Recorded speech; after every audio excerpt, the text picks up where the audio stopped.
Sir ড্রয়িংটা কেমন লাগছে? না, ড্রয়িংটা ভালো হয়েছে।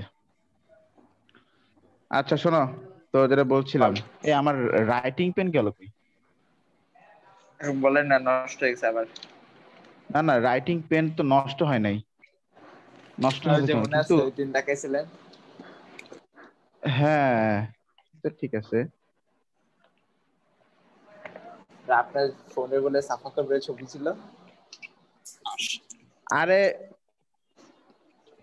আমি তো দেই নাই ওটা, এটা দিয়ে, এটা আমার দুষ্টু বন্ধু বান্ধবরা এটা করে দিয়েছে।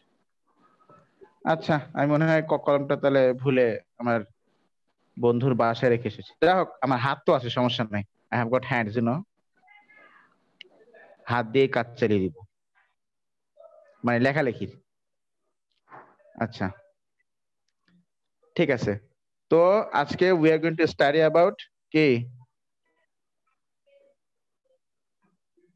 Sexual reproduction. Sexual reproduction. Hmm, sexual reproduction in plant, Plants. এটা নিয়ে আজকে আমরা পড়বো। ঠিক আছে কিনা?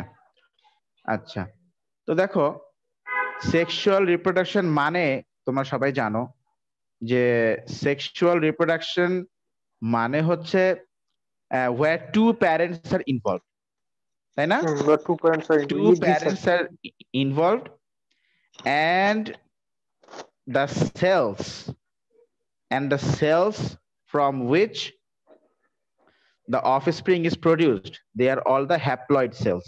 Haploid cells মানে Haploid কি? cells. Haploid cells মানে কি? Haploid cells মানে they contain half the number 26. of chromosomes, Yes, sir. Half the number half of the number of chromosomes. chromosomes than that of the actual parent cell. Actual parent cell যেটা ছিল তার থেকে half number of chromosome থাকে। যেমন Yes, ধরো sir. কোন এমন কি সেলের মধ্যে, পসিবল যে হিউম্যানের মধ্যে বেশি ক্রোমোজোম এসে পড়ছে দেন হ্যাঁ 46? এটা, হ্যাঁ 46 থেকে একটা বেশিও হতে পারে অনেক সময়। তখন আবার একটা না রোগ মানে 10টা রোগ হয় বেশি যার নাম হচ্ছে ডাউন এমন সিনড্রোম। হয়? হ্যাঁ। হুম, আচ্ছা, তো ঠিক আছে। ধরো কোন একটা প্ল্যান্টের মধ্যে ধরো 110 ক্রোমোজোমস প্রেজেন্ট ধরো, তো সেখান থেকে কি হবে? সেখান থেকে two cells will be obtained which contain 55 and 55 chromosomes, half the number of chromosome actual parent cell-এ যতগুলো ছিল, এটা প্যারেন্ট সেলে যতগুলো ছিল, ডটার সেল মানে ডিভাইডেড সেল গুলোতে তার হাফ দ্য নাম্বার অফ ক্রোমোসোমস থাকবে। আচ্ছা, আর এই জন্য আমরা এই সেলটাকে আমরা এই যাদের মধ্যে half the number of chromosome থাকে তাদেরকে আমরা কি বলি? Haploid cells. Haploid cells. Yes, sir. হ্যাঁ, হ্যাপ্লয়েড সেলস। আবার এরাই হচ্ছে গ্যামেট, মানে মানে এরাই কিন্তু ফাইনালি অফস্প্রিংটা প্রডিউস করবে, এদেরকে আমরা বলছি গ্যামেট Hmm.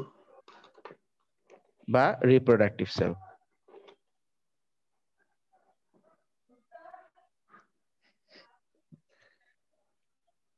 নাম হচ্ছে গ্যামেট বা রিপ্রোডাক্টিভ সেল। আচ্ছা, ঠিক আছে। বায়োলজিতে এই নামগুলোর কারণেই না বোরিং লাগে, মানে একটা জিনিসের এত নাম।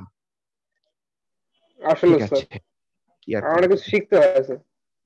হ্যাঁ, অনেক নাম টাম শিখতে হয়, আবার ফাংশন ভেক্টর জানতে হয়। যেমন 3 জায়গায় 3টা নাম, না, আমার কোনো 3 অসুবিধা হয় জায়গায় না স্যার। 3টে মিনিং। হুম হুম হুম আচ্ছা, স্যার ঠিক আছে। একটু দেখার মতো জুম আউট করবেন স্যার। হ্যাঁ, করলাম তো। আর কি আছে এর মধ্যে?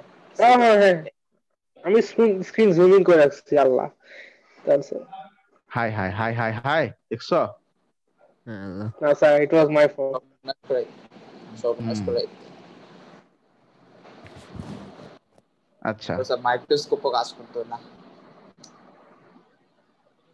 হুম, আমার যে বন্ধুর বাসায় গিয়েছে সে বন্ধু কি বলে জানো? বলে, দোস্ত তুই যদি কোনো ফল্ট করে ফেলিস তাহলে কি করবি বলতো? আমি বললাম আর কি করব? বলে বেশি কিছু করা লাগবে না, বস, 5 মিনিট ভাব যে দোষটা কার উপর দিয়ে দেওয়া যায়। সারাদিন ভাবি। আচ্ছা, ঠিক আছে, ওকে। তো প্ল্যান্টে দেখো অবশ্যই আমরা টু প্যারেন্টস আর ইনভলভ। একটা হচ্ছে মেল প্যারেন্ট, আর একটা কি বলতো, ফিমেল প্যারেন্ট। হুম, আচ্ছা। তো প্ল্যান্টস এর যেটা মেল প্যারেন্ট, শোনো, এই যে প্ল্যান্টস এর সেক্সুয়াল, যেমন এনিমালস এর মধ্যে সেক্সুয়াল রিপ্রোডাকশন অর্গানস আছে, তা ঠিক সেরকম প্ল্যান্টস এর মধ্যেও সেক্সুয়াল রিপ্রোডাকশন অর্গানস এর প্রেজেন্ট। তো প্ল্যান্টস এর মধ্যে সেক্সুয়াল রিপ্রোডাকশন অর্গান বলতে হচ্ছে, যেমন এনিমালস এর মধ্যে হচ্ছে মেলসদের হচ্ছে কি, মেলসদের হচ্ছে টেস্টেস, আর ফিমেলসদের হচ্ছে ওভারি, তাই না? হ্যাঁ, তো ঠিক সেরকম প্ল্যান্টসদের মধ্যে যেটা মেল রিপ্রোডাক্টিভ অর্গান, সেটাকে বলা হয় যে অ্যান্থার।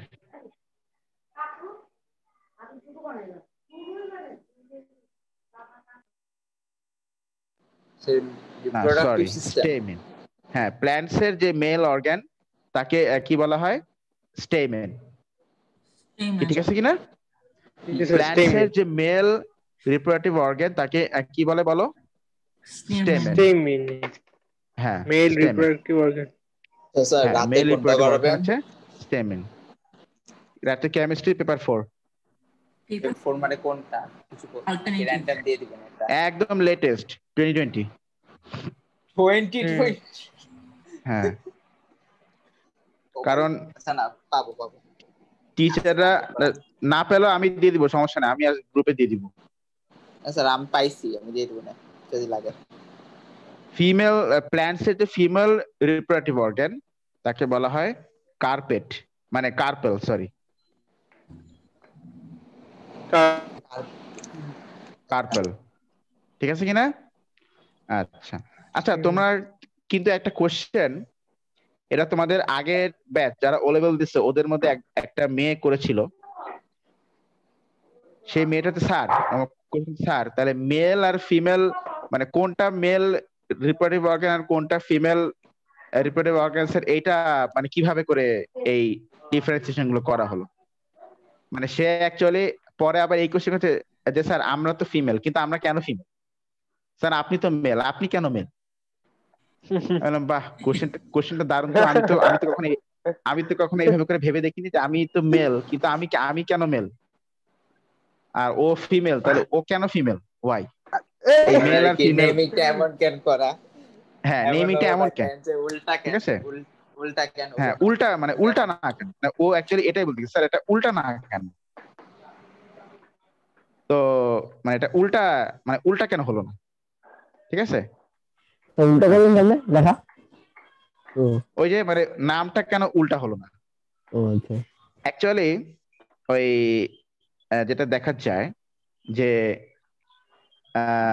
বেশি ছোটাছুটি, বেশি দৌড়াদৌড়ি, বেশি অ্যাক্টিভিটি আগে আগে যেটা হতো যে আগের যুগগুলাতে বেশি ছোটাছুটি, মাঠে ঘাটে কাজ করা, ফ্যাক্টরি ইন্ডাস্ট্রিতে কাজ করা, এটা মানে এটা কারা করতো? মেলরা করতো, আমরা মানে মেলরা করতো। এখন তো দেখা যায় যে মেলদের থেকে ফিমেলরা আরো বেশি অ্যাক্টিভ, কিন্তু ওই আরে তুমি জানো না, আমার আমার একটা সিনিয়র বড় ভাই, বুঝছো, তার এক ক্লাসমেট কে বিয়ে করছে। এখন ওই সিনিয়র বড় ভাই করছে কি, সে তার ওয়াইফকে মানে বাসায় বসায় রেখে দিছিল। আর আর এই বড় ভাইয়া তোমার মানে স্কোয়ার ফার্মাসিউটিক্যালে জব করতো। তা সে কিন্তু ওই আপুকে এমনি এমনি বাসায় বসে রাখে না, সে আপুকে বাসায় বসে বলছে যে তুই মানে সরকারি চাকরির পড়াপড় বিসিএস দে। এখন সে আপু হচ্ছে ম্যাজিস্ট্রেট আর ভাই হচ্ছে স্কোয়ারে জব করে। ও ভাই, মানে এখন সেই মানে ব্যাপারটা সেরকম হয়ে গেছে। সে আপু এখন মনে করে সেই একটা পাওয়ার নিয়ে চলে একদম সবসময়, সেই একটা ভাব নিয়ে চলে, যেহেতু সে ম্যাজিস্ট্রেট বিসিএস ক্যাডার, একদম সেই ও অবস্থা। মানে ভাই আস্তে রে আস্তে ভাই। ফিমেলসরা মানে আস্তে আস্তে দেখা যাচ্ছে যে ভবিষ্যতে এরকমও মানে এরকম যুগ আসবে যে মেলসরা ডিপেন্ডেন্ট হয়ে যাবে ফিমেলদের উপর। এখন তো মানে মানে আগে যেটা যুগ ছিল যে সেটা হচ্ছে ফিমেলরা মেলদের উপর ছিল ডিপেন্ডেন্ট। এখন যে যুগটা চলতেছে লাস্ট 50 ইয়ার্স ধরে, সেটা হচ্ছে মেলস আর ফিমেলস তারা ইকুয়াল মানে কন্ট্রিবিউশন করতেছে। ভবিষ্যতে যেটা আসতে যাচ্ছে আমাদের মনে হচ্ছে যে males will now depend on the females. পরে স্যার সবাইটা হবে না স্যার। পরে দেখা যাবে যে ওয়াইফ ফ্যাক্টরিতে জব করতেছে বা ম্যাজিস্ট্রেট কাস্টমস অফিসার হয়েছে, আর হাজবেন্ড বাসায় বসে রান্না করতেছে আর ঘর ঝাড়ু দিচ্ছে। না মানে হবেই বলছি না, হতেও তো হতে পারে। হতে পারে। এর হ্যাঁ। হলে তো শেষ। না শেষ না, এটা তো সবাই সব কাজই করতে পারে, ঠিক আছে, এরা অনেকজন ব্যাপার আবার না। ভাব আছে না। সেটাই, মানে যুগের চেঞ্জ হচ্ছে আর কি, সবকিছুই চেঞ্জ হবে। যেমন এখন কিন্তু মেলস আর females they are equally active. উল্টো আমার যেটা মনে হয় যে ফিমেলসরা এখন মানে in terms of studies and job আরো বেশি অ্যাডভান্সড। আচ্ছা, যাই হোক, তো ওই আগের যুগ থেকে যেহেতু মেলসরা বেশি অ্যাক্টিভিটি করতো, তো দেখা যাচ্ছে যে ডিউরিং রিপ্রোডাকশন একজনের রিপ্রোডাক্টিভ সেল মুভ করছে, আর একজনের রিপ্রোডাক্টিভ সেল চুপচাপ বসে আছে স্টেশনারি। তো সেই সেন্সে যাদের রিপ্রোডাক্টিভ সেলস গুলো মুভ করে তাদেরকেই মেল হিসেবে মানে ক্লাসিফাই করা হয়, আর যাদের রিপ্রোডাক্টিভ সেলস গুলো মুভ করে না তাদেরকে ফিমেল ক্যাটাগরিতে ক্লাসিফাই করা হয়। ঠিক আছে কিনা? এখন এটা আর চেঞ্জ হবে না, কি আর করা যাবে। এখন ভবিষ্যতে যদি আসলে ওরকম যুগ আসে তখন দেখা যাবে বায়োলজিস্টরা তখন নাম চেঞ্জ করে দিচ্ছে। আচ্ছা ঠিক তাহলে আছে, কি হবে না? তাহলে কি হবে? কিচ্ছু হবে না, সব সেম থাকবে, শুধু নাম চেঞ্জ হয়ে যাবে। আচ্ছা, তো মেলদের রিপ্রোডাক্টিভ মানে মেল রিপ্রোডাক্টিভ অর্গানদের সেলস গুলো কি করে, বা মেল গ্যামেট গুলো কি করে? মুভ করে। মুভমেন্ট করে, জি স্যার। গুলো আর কি করে? মুভ করে না। করে না, সেই সেন্সেই উল্টা মেল আর ফিমেল ক্লাসিফাই করা হয়েছে।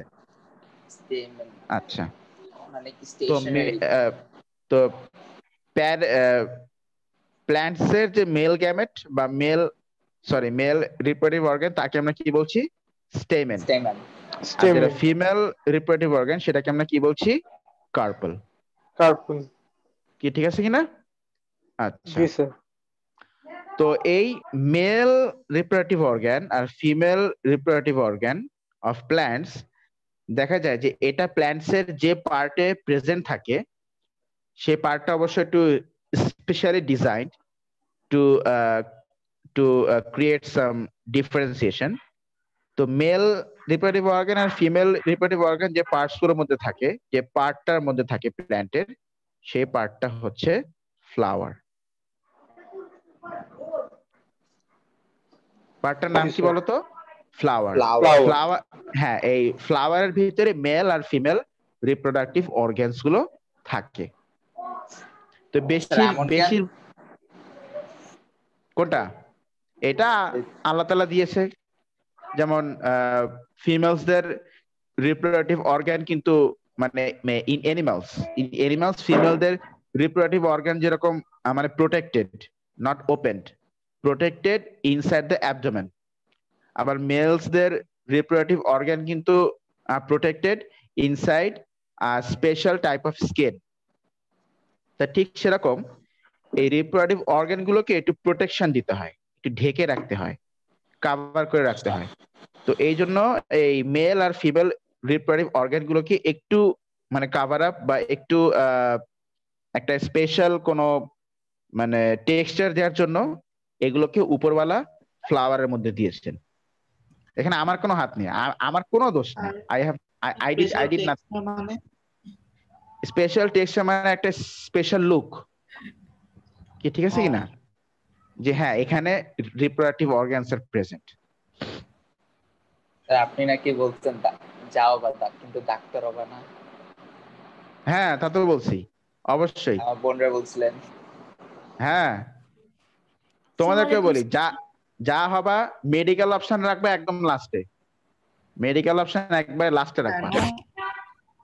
কারণ বর্তমানে যেটা দেখা যায় যে মেডিকেলের উপরে অনেকের প্যাশন থাকে, কিন্তু মেডিকেল সায়েন্সে পড়ে স্পেশালি বাংলাদেশে বা অন্য কোনো মানে সব জায়গাতেই অনেকটা এরকম যে মেডিকেল এই প্রফেশনটা মানে পড়াশোনাটা মানে যেরকম অনেক লেন্দি, অনেক স্ট্রেসফুল, এদিকে শেষ করে কি হচ্ছে, জব পাচ্ছে না। বাংলাদেশে more than 10 to 20 lakhs MBBS doctors are here and there. More than 20 lakhs. তুমি জানো? They are not getting any job MBBS. because MBBS pass করে কোনো জব হয় না। তো শেষমেশ কি হয়, ওই দেখা যাচ্ছে যে একটা ডক্টর সে টিচিং এ ঢুকে যাচ্ছে, সে কোনো একটা ব্যাংকে ঢুকে যাচ্ছে। চিন্তা করো মেডিকেল পাস করে সে ব্যাংকে চাকরি করছে, মানে হাউ প্যাথেটিক ইট ইজ। মানে যে বাংলা নিয়ে পাস করলো, যে ইংলিশ নিয়ে পাস করলো, সে তো 4 years পরে তো ওই ব্যাংকে জবে ঢুকতেছে। বাট যে এমবিবিএস গ্রাজুয়েট তাকে 6 years 6 বছর তাকে পড়তে হয়েছে, মানে 2 years এক্সট্রা। এটা করে সে ব্যাংকে ঢুকছে কারণ সে জব পাচ্ছে না। তাহলে এমবিবিএস পাস করে কি হবে, ওই তোমাকে যদি জব পেতে হয় you have only one option, সেটা হচ্ছে you have to give BCS. তুমি যদি ডাক্তারি জবই করতে চাও, only one option, you have to give BCS, then you have to get a job. তোমাকে কোনো প্রাইভেট হসপিটাল নিবে না, কোনো প্রাইভেট হসপিটাল তোমাকে নিবে না। তাহলে তুমি বলো যে তুমি যে মেডিকেল পড়ে পাস করে মানে বের হবা, কি লাভ? What is the profit, what you are getting? আর একটা কাজ হতে পারে যে কোন একটা জায়গা ভাড়া করে তুমি একটা নিজের চেম্বার খুলে বসতে পারো যদি পেশেন্ট আসে আর কি।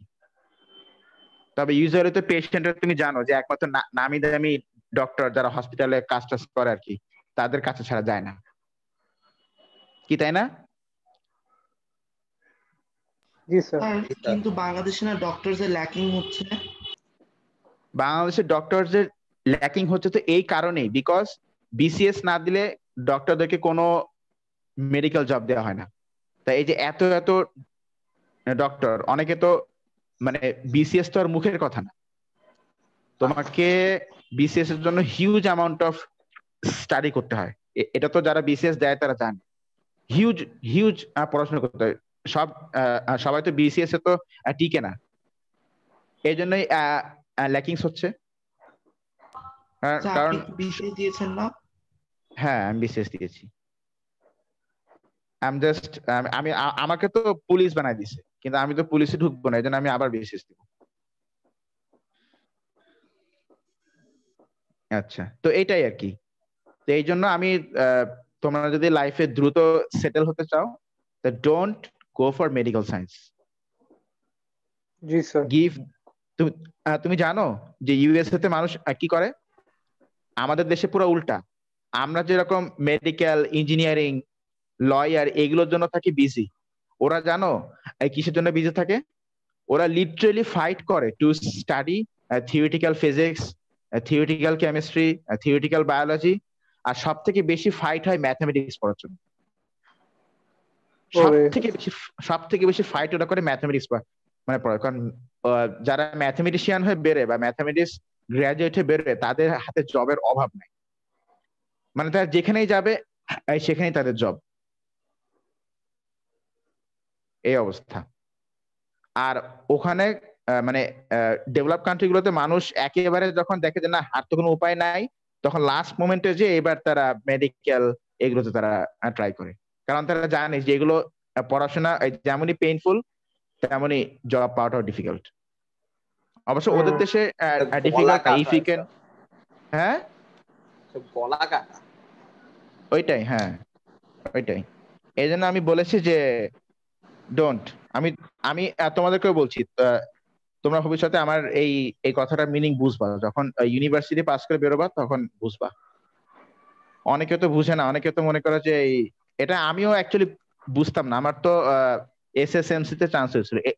এসএসএমসি নাম শুনছো? মিডফোর্ড হসপিটাল,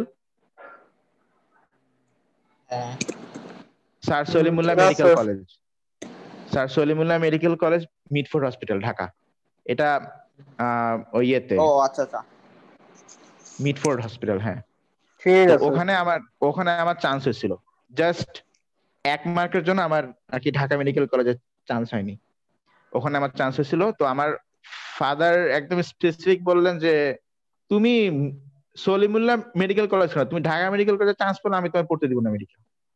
আমি আবার কেমন কথা রে ভাই, এ কেমন কথা?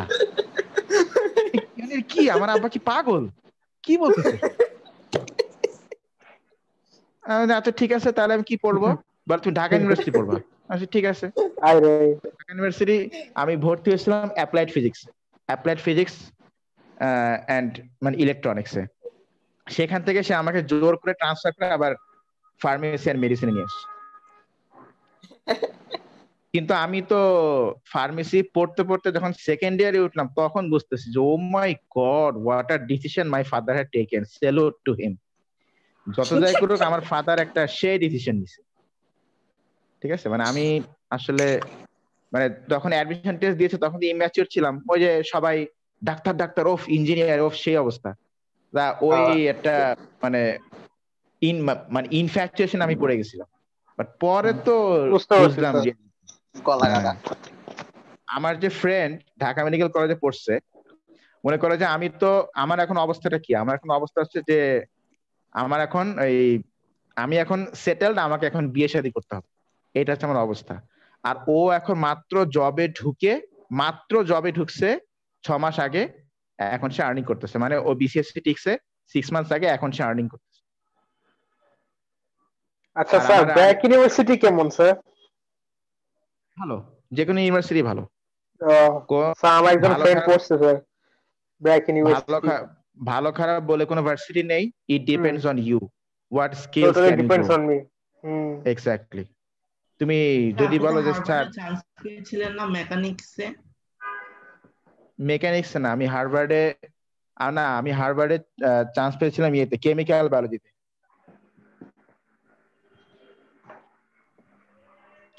স্যার এত স্পেসিফিক্যালি কিভাবে আপনাকে সিলেক্ট করলো, লাইক একটা সাবজেক্টের জন্য?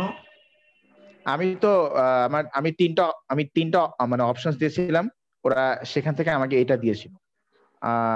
অ্যাডমিশন টেস্ট দিয়েছিলাম, তারপরে জিআরই দিয়েছিলাম, আইএলটিএস দিয়েছিলাম, সব স্কোর মিলিয়ে তারপরে ইন্টারভিউ নিয়ে আমাকে এটা দিয়েছিল, সেটা কি কেমিক্যাল বায়োলজি, ইউনিভার্সিটি সেকেন্ড ইয়ারের জন্য আপনি অ্যাপ্লাই করেছিলেন? 4th ইয়ার। ও আচ্ছা, এটা আর কি। সাবজেক্টটা অবশ্য আমার খুব পছন্দ ছিল, যদিও আমি চাইছিলাম মলিকিউলার ফার্মাকোলজি, কিন্তু ওইটার জন্য যে আর একটু ভালো স্কোর দরকার ছিল, ওটা আমার আসেনি আর কি। স্যার আপনার ফেভারিট সাবজেক্ট কি? আমার এখন ফেভারিট সাবজেক্ট বলতে কিচ্ছু নাই। আমার এখন ফেভারিট সাবজেক্ট বলতে আমার সামনে যা আসবে আমি ওটা খাইয়ে দিব, এটা হচ্ছে আমার ফেভারিট জিনিস। বা কি ছিল আগে স্যার আপনার সাবজেক্ট? যে সিচুয়েশন আমার সামনে আসবে আমি খাইয়ে দিব, এই হচ্ছে আমার খুব ফেভারিট সাবজেক্ট। হ্যাঁ, তবে ও লেভেল পড়া অবস্থায় আমার ফেভারিট সাবজেক্ট, এক্সট্রিম ফেভারিট ছিল ফিজিক্স। এক্সট্রিম ফেভারিট, শুধু ফেভারিট না, এক্সট্রিম ফেভারিট ছিল ফিজিক্স। আর সেকেন্ড ছিল ম্যাথমেটিক্স। মানে আমি, তোমার বিশ্বাস করবো না, আমি মানে মানে পাগলের মতো ম্যাথ করতাম। আমার মন খারাপ হলে, মানুষ কি করে, গান শুনে বা গল্পের বই পড়ে, আমার মন খারাপ হলে আমি সোজা ম্যাথমেটিক্স করতাম। সেম কেস, রাহুল রাত 12টা 1টা পর্যন্ত ম্যাথ করি আমি। সেই অবস্থা। তাহলে এই দেখছো যে আরেকজন পাওয়া গেছে। আমার স্যার আমি এখনো তো মনে ফিজিক্স আছে, করি স্যার, ফিজিক্সে কোশ্চেন আনসার স্যার রাত্রে দিকে। ইয়েস। আমার একদিন এমন হয়েছিল, আমার জন্য কি একটা কারণে মন খারাপ হয়েছিল, তো সেই যে তোমার সকাল 10টায় অ্যাডিশনাল ম্যাথস এর মানে রেড স্পটটা নিয়ে বসছি, মনে হয় আমি রাত 9টা বা 10টা পর্যন্ত 450 ম্যাথ করছি। অ্যাডম্যাথস এর ওরিয়ার স্পট বই থেকে 450 ম্যাথ করছি আমি। মানে খাতা শেষ ভাই, খাতা শেষ ম্যাথ করতে করতে, মানে এত মন খারাপ ছিল। পরে দেখি যে না, মনটা স্যার ভালো। আমার বুঝছেন স্যার, পরশু দিন আমার একই অবস্থা ছিল। অ্যাড ম্যাচে দেই 19 থেকে দেই 15 সব শেষ। ড্যাম, কেন তোমার মন পেপার 1 খারাপ আর ছিল পেপার নাকি? 2 ও আল্লাহ জানে কেন ছিল। কেন কেউ ছ্যাকট্যাক দিছে নাকি? সামওয়াট। ও দেখছো, আরে ছেলে ওই ছ্যাকা খেয়েছে। কি বুঝছেন, শুনেন তার কি কোচিং এর মকে আর কি বুঝছেন, অ্যাডভান্স পেপার 2 এমএসডি পেপার 2 নিছিল 100 মার্কস ছিল, পাইছি 98। ওইটা নিয়ে যা ঝাড়ি খাইছি। 98 পেও ঝাড়ি?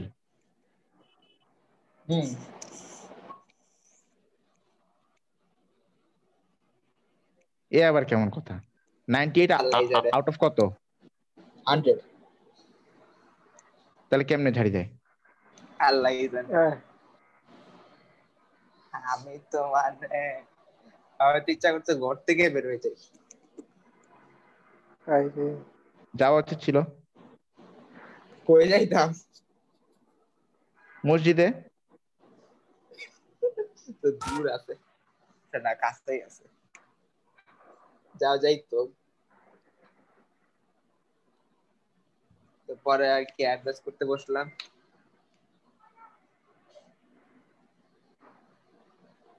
তো এখানে ব্যাপারটা হচ্ছে গিয়ে যে তোমরা এখন মানে পড়াশোনা করতেছো, স্যার লেস দেন 1 মিনিট। হ্যাঁ না, লাইফে স্পেসিফিক কোনো টার্গেট রাখবে না। টার্গেট রাখবা যে আমি ভালো পড়াশোনা করব, তারপরে সার্টেন লেভেলে গিয়ে দেখা যাবে যে কোন দিক যাওয়া যায়। স্পেসিফিক আমি ডক্টর হব, আমি ইঞ্জিনিয়ার হব, আমি এই হব সেই হব, এইসব কোনো টার্গেট না রেখে এখন এখন এখন টার্গেট থাকবে যে আমি ও লেভেল পড়তেছি, আমার ভালো রেজাল্ট, এইটা হচ্ছে আমার এখন টার্গেট, এইটা হচ্ছে আমার ড্রিম, আমার ভালো রেজাল্ট। ঠিক আছে? স্পেসিফিক কোনো টার্গেট রাখার দরকার নেই, তাহলে ভবিষ্যতে ওটা না হলে ডিপ্রেশনে পড়তে পারো। স্পেসিফিক টার্গেট পরে আসবে, তুমি সময় মতো পেয়ে যাবা। হ্যাঁ, ওটা পরে মতো পেয়ে যাবা। আচ্ছা, মিটিং এন্ড করে দাও, আবার সবাই জয়েন করো সেম লিংকে।